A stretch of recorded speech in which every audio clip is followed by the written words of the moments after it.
Alors à quel point est-ce que vous pensez avoir besoin de l'Église? Disons que si vous êtes là ce matin, c'est déjà que l'Église, ça ne vaut pas rien pour vous. Vous devez quand même avoir au moins un petit peu d'intérêt pour ça. Mais à quel point pensez-vous vraiment en avoir besoin de l'Église? Parmi nous, j'imagine qu'il y a des gens qui louperaient jamais un culte, sauf s'ils étaient vraiment trop malades pour sortir de chez eux. Et encore, ces gens-là, dès le lundi matin, ils sont là devant leur ordi à rafraîchir la page d'accueil du site web de l'église, F5, F5, F5, jusqu'à ce que la prédication soit publiée pour qu'ils puissent l'écouter le plus vite possible, le plus tôt possible dans la semaine. Parmi nous, il y a des gens qui remplissent des carnets entiers de notes en écoutant les prédications le dimanche matin. Des gens qui se sont engagés comme bénévoles dans 2, 3, 4 services différents de l'Église, qui sont membres de l'association, qui donnent 10% de leurs revenus tous les mois en soutien à l'Église, des gens qui lisent attentivement la lettre de nouvelles de l'Église chaque mois et qui notent consciencieusement les dates des événements importants de l'Église dans leur agenda. Bref, des gens qui apparemment considèrent que l'Église a vraiment une place super importante dans leur vie et puis qui vont recevoir avec empressement et gratitude l'influence de l'Église dans leur vie à travers les enseignements, à travers les moments de convivialité, la communion fraternelle, comme on dit, les relations interpersonnelles dans l'Église. Mais parmi nous, il y a sûrement aussi des gens qui trouvent que tout ça, c'est peut-être un peu too much, quoi. Too much, ça veut dire exagéré, ou over the top, si vous préférez. Et donc, pour certaines personnes, finalement, l'Église, c'est bien, mais avec modération quand même. L'Église, c'est bien, mais il y a à prendre et à laisser. L'Église, c'est bien, mais il ne faut pas la laisser prendre le contrôle de notre vie. Pas exagérer. Et si vous êtes français, surtout, il y a des chances que vous ayez un petit côté anticlérical, un petit côté révolutionnaire, un petit côté gaulois réfractaire, qui fait que dès qu'une institution a quelques relents d'autorité, eh bien, vous allez intuitivement avoir une réaction de méfiance. Vous n'allez quand même pas laisser quelqu'un d'autre vous dire ce que vous devriez faire, et encore moins ce que vous devriez penser. Et donc, au fond, vous n'estimez pas avoir énormément besoin de l'Église. Parfois, peut-être que vous avez envie de l'Église, mais ça, en fait, ça peut changer d'une semaine sur l'autre ou d'un trimestre sur l'autre. Vous avez peut-être envie de l'Église de temps en temps, mais fondamentalement, vous ne croyez pas en avoir besoin plus que ça. Et cette question, à quel point est-ce qu'on a vraiment besoin de l'Église? Cette question, c'est la question qui est soulevée dans le texte qu'on va lire dans un instant. On est dans la suite du livre des Juges, qu'on étudie maintenant depuis plusieurs mois. Le livre des Juges, c'est une partie de l'Ancien Testament qui raconte des épisodes de l'histoire d'Israël qui ont eu lieu plus de 1000 ans avant l'époque de Jésus-Christ. Et la dernière fois, on a vu la fin de l'histoire du dernier juge parmi les 12 qui sont mentionnés dans le livre. Il y a 12 juges mentionnés dans le livre. Les juges, ce sont des conducteurs, généralement des chefs de guerre que Dieu a suscités pour défendre les Israélites contre leurs oppresseurs. À cette époque particulière où les Israélites, en fait, ils avaient commencé à vivre dans la terre promise, mais il n'y avait pas encore de roi en Israël pour gouverner le pays. Et donc maintenant, après la fin de l'histoire du 12e juge, on passe à une nouvelle section du livre des Juges qui va aussi être la dernière section. Et dans cette section qui couvre les chapitres 17 à 21, il n'y aura plus de juges dans l'histoire. Et d'ailleurs, chose remarquable, il n'y aura pas non plus d'ennemis ou d'oppresseurs extérieurs à Israël, en tout cas dans le texte. On va avoir à la place essentiellement deux histoires qui sont des histoires internes à Israël. Et aujourd'hui, on va voir la première moitié de la première de ces deux histoires. Ça va, vous suivez? Et c'est l'histoire d'un certain Mika. C'est le nom d'un bonhomme, et vous allez voir que dans cette histoire, il se passe des choses vraiment bizarres dans la vie de Mika, des choses qui sont censées nous intriguer, même nous choquer, si on connaît un tout petit peu le reste de la Bible. Et l'auteur de ce texte qu'on va lire dans un instant, il a vraiment un but, c'est de montrer à ses lecteurs, qui sont à l'origine des Israélites de l'Antiquité, leur montrer à quel point ils ont besoin, en fait, d'être gouvernés par quelqu'un, par un bon roi fidèle et sage, qui va les aider, en fait, à avoir une bonne relation avec Dieu, et à maintenir cette relation, et même à progresser dans cette relation avec Dieu. Or, nous qui lisons ce passage, plus de 3000 ans après les événements qui sont rapportés, nous, on a des éléments en plus, en fait, qui viennent nous aider à comprendre comment ce passage s'applique à nous aujourd'hui. Cette clé de compréhension, je vous la donne tout de suite, et je la développerai tout à l'heure, d'accord ? Cette clé, c'est la suivante, c'est que depuis cette époque, il y a plus de 3000 ans, Dieu a effectivement donné à son peuple un roi parfait. un roi parfaitement fidèle et parfaitement sage, c'est Jésus-Christ. Et ce roi gouverne son peuple aujourd'hui par des moyens que Dieu a établis et qui sont administrés, ces moyens, tenez-vous bien, par l'Église. Dans la mesure donc où l'histoire qu'on va lire dans un instant est là pour nous montrer qu'on a besoin d'être gouverné par un bon roi dans l'intérêt de notre relation avec Dieu, eh bien la leçon de ce passage pour nous aujourd'hui, c'est tout simplement la suivante, c'est que normalement, on ne peut pas se passer de l'Église si on veut avoir une bonne relation avec Dieu. Normalement, on ne peut pas se passer de l'Église si on veut avoir une bonne relation avec Dieu.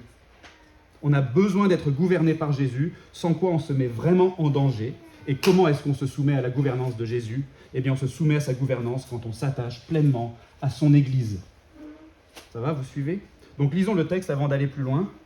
Et au cas où ce ne serait pas très clair à la lecture du passage, sachez d'avance qu'à peu près tout ce qui se passe dans cette histoire, eh ben, c'est pas bien. Et vous allez voir qu'il y a deux parties à ce passage. La première où on voit comment on peut facilement se tourner vers une religion inventée quand on n'est pas gouverné par quelqu'un qui sait mieux que nous, et la seconde où on voit comment on peut facilement se tourner vers une religion intéressée. D'accord ? Lisons dans le livre des Juges au chapitre 17. Il y avait un homme de la montagne d'Éphraïm nommé Mika. Il dit à sa mère, « Les 1100 cycles d'argent qu'on t'a pris et pour lesquels tu as fait des imprécations même à mes oreilles, voici que cet argent est chez moi. C'est moi qui l'avais pris. » Et sa mère dit, « Béni soit mon fils par l'Éternel. » Il rendit à sa mère les 1100 cycles d'argent et sa mère dit « Je veux consacrer de ma propre main cet argent à l'Éternel, afin d'en faire pour mon fils une statue et une image en métal fondu. C'est ainsi que je te le rendrai. » Et il rendit l'argent à sa mère. Sa mère prit 200 cycles d'argent qu'elle donna au fondeur. Celui-ci en fit une statue et une image en métal fondu. On les plaça dans la maison de Mika. Ce Mika eut ainsi une maison de Dieu. Il fit un éphod et des théraphim et il investit l'un de ses fils qui lui servit de sacrificateur. En ce temps-là, il n'y avait point de roi en Israël, chacun faisait ce qui lui semblait bon. Il y avait un jeune homme de Bethléem, de Juda, du clan de Juda, il était lévite, et il séjournait là. Cet homme partit de la ville de Bethléem de Juda pour aller séjourner là où il pourrait. En poursuivant son chemin, il arriva dans les monts d'Éphraïm jusqu'à la maison de Mika. Mika lui dit « D'où viens-tu » Et il répondit « Je suis lévite de Bethléem de Juda, et je voyage pour aller séjourner là où je le pourrais. » Mika lui dit, « Reste avec moi, deviens pour moi un père et un sacrificateur, et je te donnerai 10 cycles d'argent par année, un assortiment de vêtements et ton entretien. » Et le Lévite entra. Il se décida ainsi à rester avec cet homme, qui regarda le jeune homme comme l'un de ses fils. Mika investit le Lévite, et ce jeune homme devint son sacrificateur, et demeura dans sa maison. Et Mika dit, « Maintenant je sais que l'Éternel me fera du bien, puisque j'ai ce Lévite pour sacrificateur. » C'était la lecture de la parole de Dieu. Je vous invite à la prière avant d'aller plus loin. Oui, merci Seigneur pour ta parole. Elle est la vérité. Nous prions maintenant que tu nous sanctifies par ta vérité. Fais-le avec puissance et efficacité, sous l'action de ton Saint-Esprit maintenant. Amen.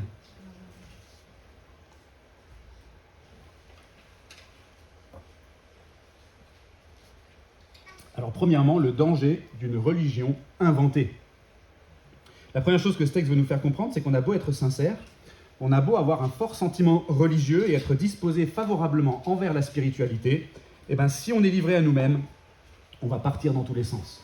Si on est livré à nous-mêmes, on va partir dans tous les sens. On va s'inventer des trucs pas possibles en pensant qu'on fait bien, mais en réalité, on risque de faire des trucs abominables aux yeux de Dieu. Regardez ce qui se passe dans la première moitié de ce passage, dans les versets 1 à 6, si vous avez votre Bible sous les yeux, c'est assez surprenant. Il y a un homme donc qui a piqué 1100 cycles d'argent à sa mère, c'est-à-dire à peu près 12 kilos. Étant donné que ce même bonhomme va rémunérer un prêtre un peu plus tard dans le texte 10 cycles par an, ça veut dire que 1100 cycles, ça représente plus de 100 ans de salaire. Donc c'est beaucoup d'argent. Mais ce gars, qui s'appelle Mika, donc, il rend l'argent à sa mère, sûrement parce qu'il a peur des imprécations qu'il a entendues, qui sont parvenues à ses oreilles. Alors une imprécation, c'est une parole de malédiction, si vous voulez. Donc Mika, il entend sa mère qui maudit le voleur de son argent, et il se dit « Ouh là là, je vais conjurer le sort en rendant l'argent. » Et ensuite, sa maman se dit la même chose, en fait. « Mince, j'ai maudit mon fils. Je ne savais pas que c'était lui le voleur, mais je l'ai maudit. Je vais conjurer le sort en le bénissant à la place. » Et même, je vais consacrer une partie de cet argent à l'Éternel pour, en quelque sorte, rembourser la malédiction de mon fils. Et elle se dit, il faut vraiment que je fasse quelque chose de bien pour annuler la malédiction de mon fils. Alors qu'est-ce que je pourrais faire pour rendre Dieu propice ? Je vais donner de l'argent à un artisan, donc à peu près 2 kilos pour le coup, ça reste beaucoup d'argent. Et il va nous fabriquer des icônes religieuses qu'on va ensuite placer dans la maison de mon fils. Là, c'est sûr, on va être couvert. Hein. Ça, c'est le genre de truc qu'il faut faire pour montrer qu'on est très pieux. Et donc, dans le texte, c'est ce qui se passe. Et en plus, Mika lui-même va faire construire des objets religieux supplémentaires, verset 5, un éphod et des téraphim, et il va les ajouter aussi chez lui. Et en plus, il va prendre un de ses fils et le nommer prêtre de la famille. Donc avec la maman, le fils et le petit-fils, on a une famille très religieuse, vous comprenez ? Mais le problème, c'est que les Israélites qui lisent cette histoire quelques années plus tard, et nous aussi, si on connaît un peu la Bible, eh bien, on devrait être très très dérangés en fait, en lisant ce texte. Il y a des choses extrêmement dissonantes dans cette histoire. D'abord, Mika a volé de l'argent à sa mère. Mika a volé de l'argent à sa mère. Il a enfreint le 5e et le 8e commandement en même temps. Il a pas respecté ses parents et il a commis un vol. Et sûrement qu'il a enfreint le 9e commandement aussi parce qu'il a très certainement menti à sa mère quand elle cherchait son argent. Ensuite, il rend l'argent, mais c'est pas par repentance dans le texte. C'est parce qu'il a peur du mauvais sort. Il a peur de ces imprécations qui sont parvenues à ses oreilles. Ensuite, avec sa maman, ils vont faire construire des objets religieux pour les utiliser dans leur culte, et ça, c'est contraire au 2e commandement. Les termes employés dans notre passage, d'ailleurs, sont très significatifs. Hein. La maman de Mika donna l'argent au fondeur, qui en fit une statue et une image en métal fondu. On les plaça dans la maison de Mika, verset 4. Et vous savez, dans la loi de Moïse, qui a été écrite avant ces événements, que Mika aurait dû connaître, il est dit, je cite, « Maudit soit l'homme qui fait une statue ou une image en métal fondu, horreur aux yeux de l'Éternel, œuvre des mains d'un artisan, et qui la place dans un lieu secret. » Donc vous voyez la dissonance ? On a à la fois des gens qui semblent se comporter avec beaucoup de zèle religieux, mais il y a un truc qui ne colle pas. Ces gens-là se retrouvent à faire des trucs contraires à la loi de l'Éternel. Des trucs qui sont littéralement horribles à ses yeux. Mais ces gens-là, on dirait qu'ils ne s'en rendent même pas compte. C'est presque comique. En fait, c'est tragicomique ce qui se passe dans cette histoire. Et pourquoi ça se passe comme ça ? L'auteur nous donne la réponse au verset 6. En ce temps-là, il n'y avait pas de roi en Israël. Chacun faisait ce qui lui semblait bon. Donc l'auteur, il est clairement critique de ce qui se passe, il le dénonce. Autrement dit, s'il y avait eu un roi en Israël, un roi fidèle et sage pour gouverner le pays, eh bien, Mika et sa famille, ils n'auraient sûrement pas fait tout ça. Alors, elle n'a pas l'air très méchante, hein, cette famille. Mais à défaut d'être gouvernée par quelqu'un de fiable, elle a complètement dévié de la religion voulue par l'Éternel. Vous voyez, on a beau être sincère, on a beau avoir un fort sentiment religieux, et on a beau être bien disposé envers la spiritualité, eh bien, si on est livré à nous-mêmes, on va partir dans tous les sens. C'est un peu comme si je vous invitais chez moi pour une fondue au fromage. Sauf que disons que je ne connais pas la recette de la fondue, j'ai pas de livre de recettes chez moi, j'ai pas de téléphone, ma connexion à Internet est en panne. Alors je me dis, bon, une fondue au fromage, par définition. Il doit y avoir du fromage dedans. Ça doit être fondu. Alors qu'est-ce que j'ai comme fromage ? Du Babybel, de la vache qui rit, du parmesan. Allez, je mélange tout ça, je mets au micro-ondes. Ah oui, ça fond quand même. Mais il faudrait que ce soit un peu plus liquide. Qu'est-ce que je pourrais ajouter dedans pour que ce soit un peu plus liquide ? Du jus d'orange ? Du whisky ? Du café ? Bref, je suis pas sûr que vous appréciez beaucoup ma fondue au fromage. Maudit soit l'homme qui fait une fondue au fromage avec du Babybel et de la vache qui rit. Horreur aux yeux des Suisses, œuvre d'un sauvage et qui la place dans un caclon.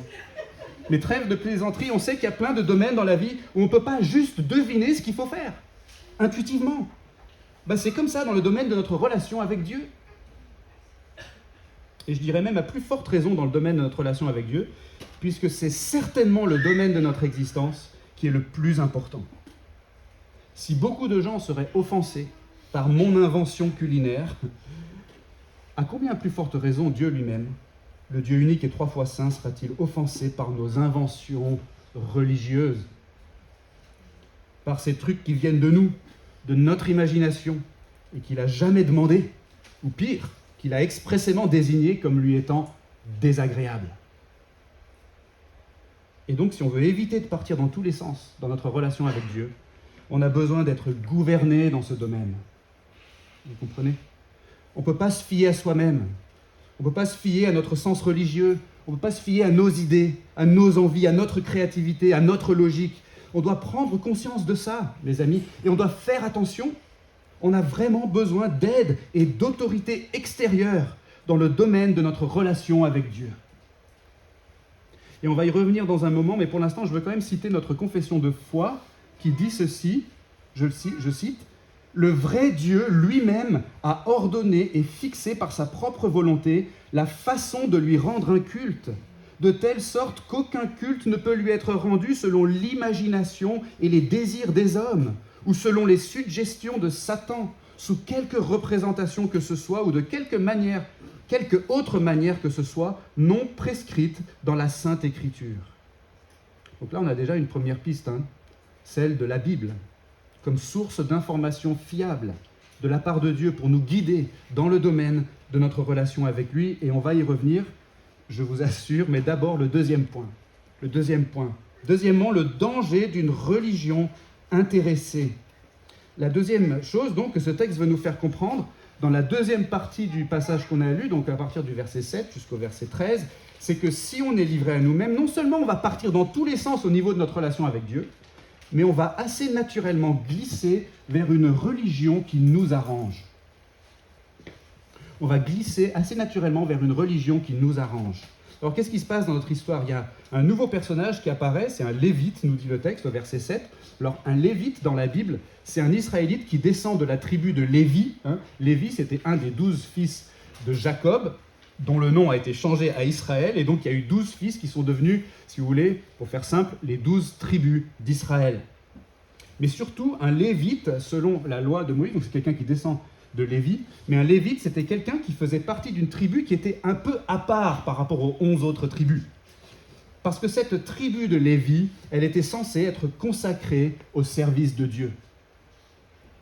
Donc les Lévites, c'était un peu comme le clergé d'Israël, si je simplifie. C'était la tribu qui était censée être spécialiste du culte de l'Éternel.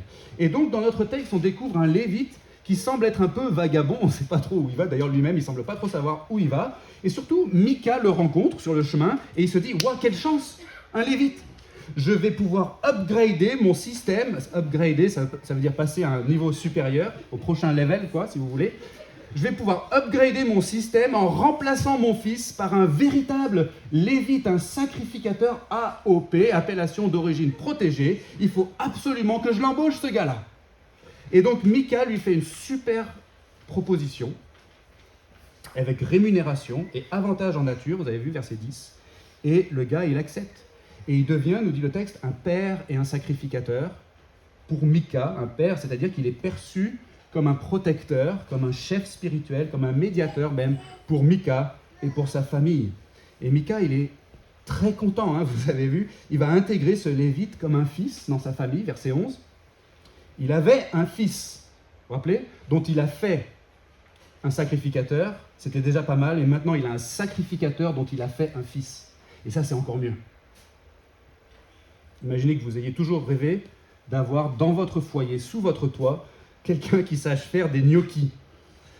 Parce que vous adorez les gnocchis, vous comprenez, mais vous ne savez pas les faire vous-même. On est un petit peu dans le thème culinaire aujourd'hui. Alors vous prenez un de vos enfants, parce que vous avez la chance d'en avoir, et vous lui dites « Allez, toi, tu vas apprendre à faire des gnocchis parce que j'aime trop ça et j'ai trop envie d'avoir quelqu'un chez moi qui sache les faire. » Mais le problème, c'est que votre enfant, il va peut-être regarder un peu sur Internet, il va peut-être essayer d'apprendre, mais ça ne sera jamais aussi bien que si vous aviez quelqu'un chez vous d'origine italienne qui sache faire ça bien comme il faut, avec une méthode artisanale vraiment authentique. Et si un jour, vous avez quelqu'un comme ça, qui veut bien habiter chez vous, un peu comme un enfant adoptif qui va vivre au sous-sol chez vous, alors c'est plus à votre enfant que vous allez demander de faire des gnocchis, mais bien à cette personne-là, n'est-ce pas? Vous êtes passé à un niveau supérieur, vous comprenez? Pardon pour cette nouvelle illustration qui va peut-être vous donner faim, il est 11h04, c'est l'heure où il ne faut pas normalement utiliser des illustrations culinaires, mais c'est un peu ce qui se passe dans le texte. Mika est très content Parce qu'on a déjà vu qu'il avait un sentiment religieux assez fort, et maintenant il a une opportunité inespérée. C'est d'avoir un spécialiste des gnocchis, un spécialiste de la religion qui va habiter chez lui. Et on voit pourquoi il est si content au verset 13. Regardez bien le verset 13 si vous arrivez à vous concentrer. Maintenant, je sais que l'Éternel me fera du bien, puisque j'ai ce Lévite pour sacrificateur. Sous-entendu, j'ai ce Lévite au lieu d'avoir simplement mon fils pour sacrificateur.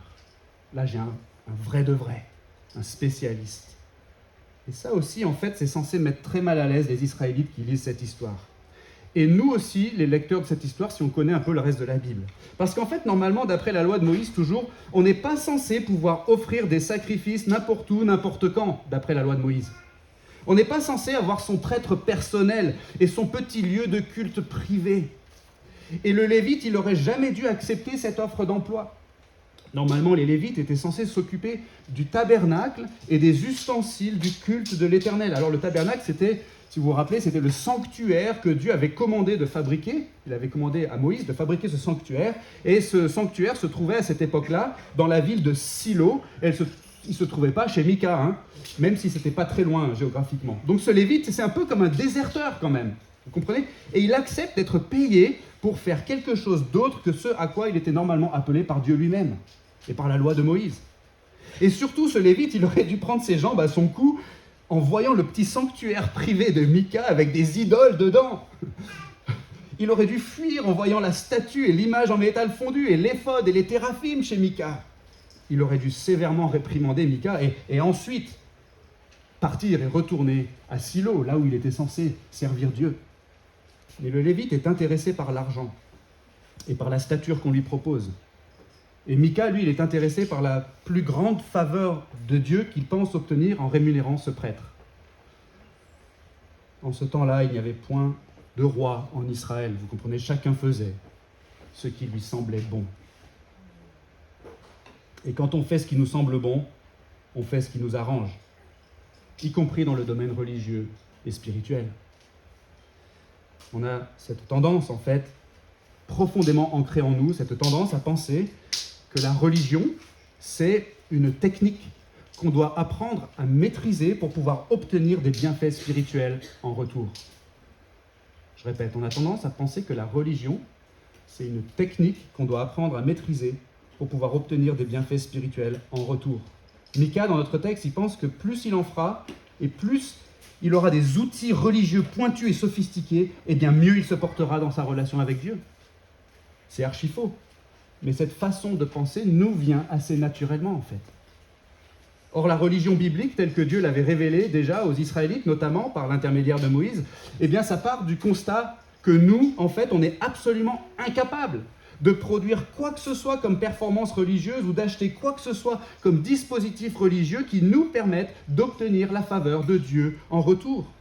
Vous pouvez acheter ou construire la plus belle église du 7e arrondissement de Lyon, vous pouvez embaucher le meilleur pasteur de France, vous pouvez aller allumer tous les cierges que vous voulez à la basilique de Fourvière, vous pouvez réciter tous les Notre Père que vous voulez ou toutes les prières puritaines qui n'ont jamais été publiées, vous pouvez faire le signe de croix autant de fois que vous voulez, vous pouvez faire un régime ultra strict pendant la période du carême, vous pouvez vous mettre de la cendre sur le front, vous pouvez vous confesser auprès d'un prêtre, vous pouvez vous confesser même auprès de l'archevêque de Lyon, vous pouvez lire toute la Bible 10 fois par an, apprendre par cœur tout le chapitre 8 de l'Épître aux Romains ou même tout le Nouveau Testament, vous pouvez faire vœu d'obéissance, vœu de pauvreté, vœu de chasteté, et en fait beaucoup de ces choses sont vraiment bonnes en réalité.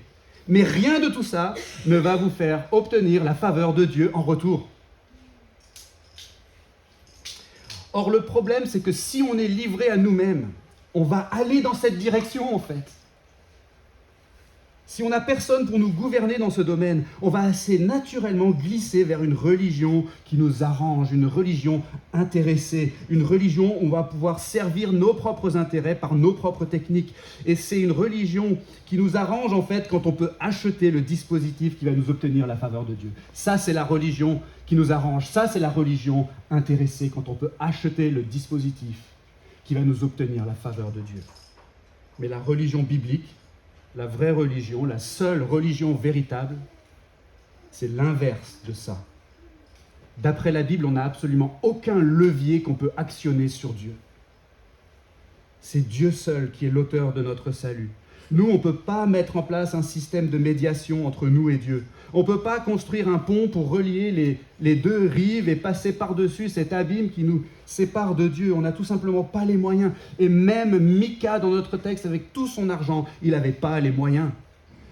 Parce que d'après la Bible, c'est Dieu qui a payé lui-même le coût de cette médiation entre nous et lui. Il s'est présenté lui-même comme ce médiateur en prenant la nature humaine en la personne de Jésus-Christ. Et il a payé lui-même le prix de notre réconciliation avec lui, le prix de sa faveur envers nous. Il l'a payé en s'offrant lui-même sur la croix. Il a pris sur lui la peine de nos fautes qui nous séparaient de lui et il en a réglé le prix. Et maintenant, si on place notre confiance en lui, gratuitement, tout simplement en nous reposant sur lui, eh bien si on place notre confiance en lui, alors sa justice, ses mérites, ses richesses nous sont imputés par sa grâce, par sa seule grâce, gratuitement pour nous, mais à un grand coût pour lui. Et par conséquent, on devient l'objet de la faveur complète de Dieu pour toujours. C'est seulement par la grâce de Dieu qu'on obtient ce que Mika espérait dans notre texte. Mika, il cherchait à obtenir la faveur de Dieu en multipliant les efforts religieux et en achetant même son propre médiateur personnel. Mais en réalité, c'est Dieu qui a produit tous les efforts pour nous et qui nous présente sa faveur à ses frais en produisant le seul médiateur digne et efficace, à savoir Jésus-Christ, mort et ressuscité pour tous ceux qui s'attachent à lui par la foi. Mais ça, voyez-vous, on ne peut pas le deviner. On a besoin d'être instruit. On a besoin d'être éclairé. On a besoin d'être gouverné par quelqu'un qui sait mieux que nous et qui nous révèle ces choses. Les Israélites, ils n'avaient pas de roi à cette époque-là. Et l'auteur veut vraiment qu'on comprenne que ça leur portait préjudice de ne pas avoir de roi. Quand on fait ce qui nous semble bon, eh bien en fait, on se plante. Alors Dieu leur a donné des juges, il leur a donné par la suite des rois, et il leur a donné des bons prêtres parfois, et des bons prophètes aussi, qui leur ont rappelé les voies de Dieu et qui ont parfois réformé le pays pour corriger ce qui n'allait pas et pour rétablir une meilleure relation avec Dieu. Et donc en lisant cette histoire, les Israélites qui, eux, ils ont peut-être à cette époque-là un roi, et ils ont peut-être des prêtres et ils ont peut-être des prophètes, mais en lisant cette histoire qui leur raconte leur passé, ils sont censés mieux apprécier ce que Dieu était en train de leur donner comme moyen d'être gouvernés dans la vérité, vous comprenez ? Mais il n'y a jamais eu dans l'histoire d'Israël de conducteur parfait, il n'y a jamais eu de prophète, de prêtre ou de roi parfaitement fidèle et sage, jusqu'à ce que Jésus de Nazareth arrive un peu plus de 1000 ans après ces événements. Jésus, voyez-vous, a été le prophète parfait. Il a enseigné les voies de Dieu de la part de Dieu. Il a été le prêtre parfait. Il s'est offert lui-même comme sacrifice pour expier les péchés de ceux qui se confient en lui. Et il est le roi parfait, puisqu'il est ressuscité en vainqueur sur le mal et sur la mort.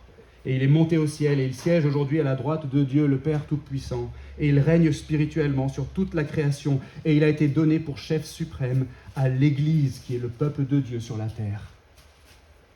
Depuis son trône dans le ciel, Jésus poursuit son ministère de prophète parfait. Il nous parle à travers les Saintes Écritures pour nous instruire dans la vérité, dans la mesure où ces Saintes Écritures sont lues, enseignées et crues par son peuple. Jésus poursuit aussi son ministère de prêtre parfait puisqu'il intercède actuellement et perpétuellement pour les croyants auprès de Dieu le Père. C'est-à-dire que Jésus fait valoir en permanence les mérites de son œuvre qui nous sont imputés. C'est pour ça, d'ailleurs, qu'on n'aura plus jamais besoin d'un autre sacrifice ni d'un autre prêtre pour être assuré de la faveur de Dieu qui nous a été garantie une fois pour toutes par l'effusion du sang de Jésus sur la croix. Et enfin, Jésus poursuit actuellement son ministère de roi parfait. Il veut gouverner son peuple depuis son trône dans le ciel. Et il le fait par les moyens qu'il a lui-même établis. Ces moyens sont les offices, les oracles et les ordonnances. J'aime bien ces petites anaphores, les offices, les oracles et les ordonnances. Les offices, c'est-à-dire les fonctions perpétuelles de pasteur, d'ancien et de diacre qu'il a données à l'Église. Quand ces fonctions sont exercées dans l'Église, alors Jésus est en train de s'occuper réellement, tangiblement de son peuple. Les oracles, c'est-à-dire la parole de Christ, qui est son sceptre d'après le prophète Ésaïe. Et cette parole est dispensée dans l'Église. Mes amis, quand la Bible est enseignée, comme c'est le cas maintenant même, eh bien Jésus lui-même est alors en train de parler avec autorité réellement et tangiblement à son peuple. et les ordonnances, c'est-à-dire ce qu'on appelle les moyens de grâce, tout spécialement les sacrements que sont le baptême et la Sainte Seine, quand ces choses-là sont vécues dans l'Église, avec la prière, avec le culte, avec la communion fraternelle, avec la discipline d'Église, alors Jésus lui-même est en train de gouverner réellement et tangiblement son peuple. Quelle chance de vivre en 2024 après Jésus-Christ, après que Dieu a suscité un roi parfaitement fidèle et sage pour son peuple. Quelle chance d'avoir des églises chrétiennes fidèles dans notre pays. Certes, peut-être pas encore des milliers et des milliers en France, mais quand même des églises, un peu partout quand même, qui reconnaissent le vrai Christ, et puis qui ont des anciens et des diacres, et qui enseignent la parole du roi, et qui administrent les sacrements de sa part. Quelle chance d'avoir cela aujourd'hui. Vous voyez, on n'est pas du tout obligé de vivre comme à l'époque des juges, où chacun faisait ce qui lui semblait bon. Mais est-ce qu'on se rend compte à quel point on a vraiment besoin de l'Église ? Toute la leçon de ce passage, comme on l'a dit en introduction, c'est que normalement, on ne peut pas se passer de l'Église si on veut avoir une bonne relation avec Dieu. Parce que Jésus est le roi parfait que Dieu a donné à son peuple pour le gouverner, pour le conduire, pour le protéger, pour le nourrir, pour prendre soin de lui. Et Jésus fait ça réellement et tangiblement et normalement à travers l'Église. Alors, où est-ce que vous en êtes, vous, aujourd'hui ? Peut-être que vous êtes tout jeune dans la foi, ou vous êtes juste en train de découvrir ce que c'est que la foi chrétienne. Vous êtes venu une fois ou deux à l'église, vous êtes vraiment encore au stade de l'observation ou de la découverte. Et c'est vraiment génial que vous vous intéressiez à la foi chrétienne et que vous ayez cette envie d'avancer dans votre recherche spirituelle. Alors, la première chose que j'ai envie de vous dire, c'est que j'espère de tout cœur que vous avez pu voir que Jésus, c'est tout ce qu'il vous faut. Vous pouvez vous reposer en lui, vous appuyer sur lui, vous confier en lui sans réserve. Il est totalement digne de confiance, il est bon, il est doux, il est miséricordieux, il est compatissant, il est patient, il est merveilleux. Il est le chemin, la vérité et la vie.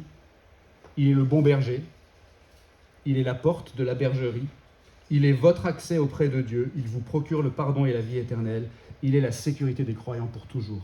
Jésus est tout ce qu'il vous faut.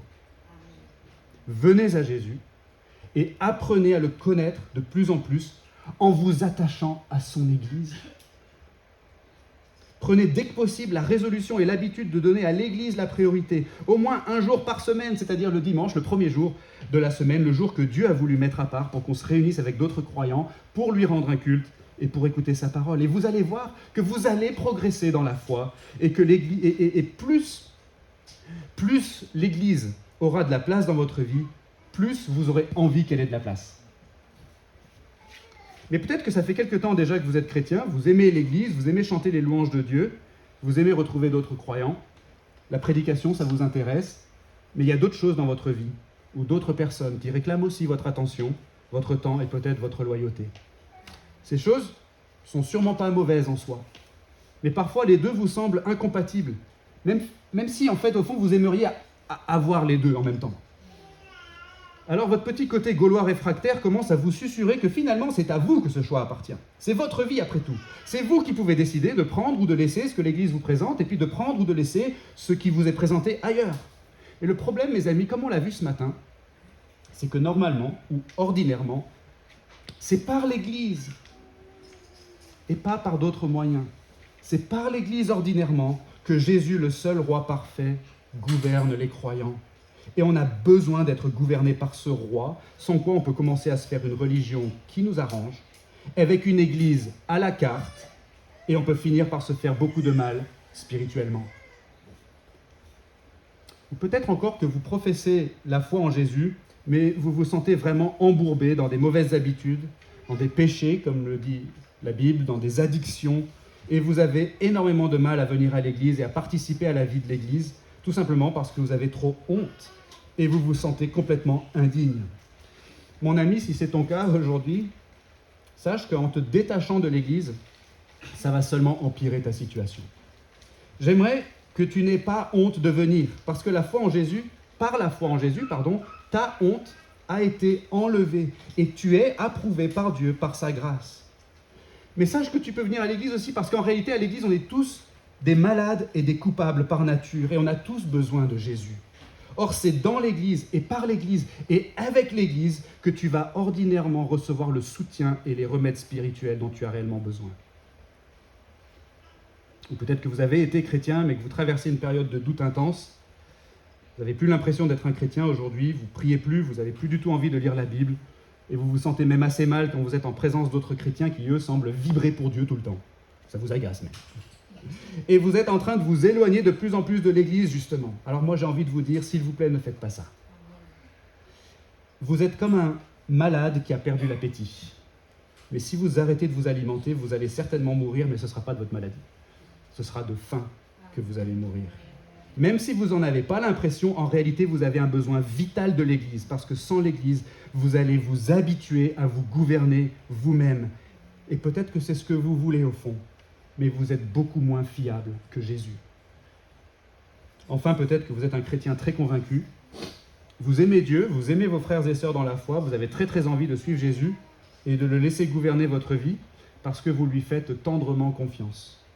Mais peut-être que vous êtes empêché de prendre part à la vie de l'Église parce que vous êtes malade, parce que vous êtes infirme ou très âgé, ou peut-être que vous avez des impondérables familiaux ou professionnels. Dans ce cas, c'est au reste de l'Église que je veux m'adresser. Mes bien-aimés, c'est à nous de manifester à ces personnes la solidarité de l'Église. Bien sûr, on peut la manifester, cette solidarité, aux autres personnes que j'ai mentionnées, mais tout particulièrement aux personnes qui sont matériellement empêchées de participer à la vie de l'Église de Jésus-Christ alors qu'elles désirent être gouvernées par lui.